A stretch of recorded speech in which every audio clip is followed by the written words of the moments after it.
बहुत समय पहले की बात है।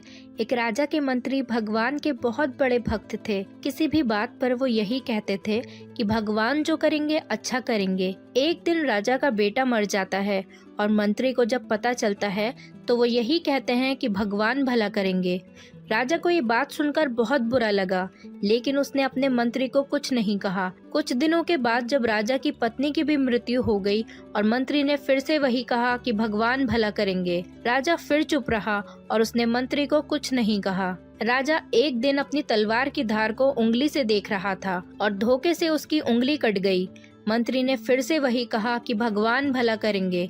राजा को इस बार बहुत गुस्सा आया और उसने अपने मंत्री को देश से बाहर निकाल दिया।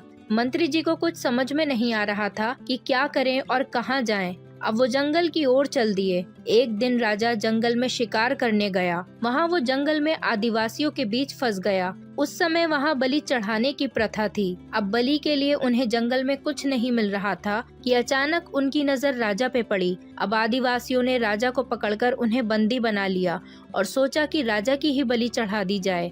बलि चढ़ाते समय कबीले के सरदार ने पूछा कि तुम्हारे परिवार में कौन कौन है। तब राजा ने कहा कोई नहीं। तभी सरदार ने देखा कि राजा की उंगली कटी है। ये देखकर वो चौंक गए और उन्होंने तुरंत मना किया कि इस आदमी की बलि नहीं दी जा सकती, क्योंकि एक तो इसके परिवार में कोई नहीं है और साथ ही इसका अंग भी भंग है। राजा वहाँ से वापस महल में गया और सोचने लगा कि मंत्री ठीक कहता था कि जो होता है अच्छे के लिए होता है। राजा ने तुरंत अपने सिपाहियों को आदेश दिया कि मंत्री को जल्द से जल्द ढूंढकर सम्मान के साथ महल में वापस लाओ। सिपाही मंत्री को ढूंढ कर लाते हैं और राजा ने मंत्री से माफी मांगी और सम्मान के साथ महल में ले गए। दोस्तों, यदि आपके साथ भी कुछ बुरा होता है तो हमें उससे घबराना नहीं चाहिए, बल्कि हमें कड़ी मेहनत करनी चाहिए और लगातार अपना काम पूरी ईमानदारी से करना चाहिए और भरोसा रखना चाहिए कि आने वाला कल आपके लिए आज से भी बेहतर होगा। इसीलिए जो होता है अच्छे के लिए होता है।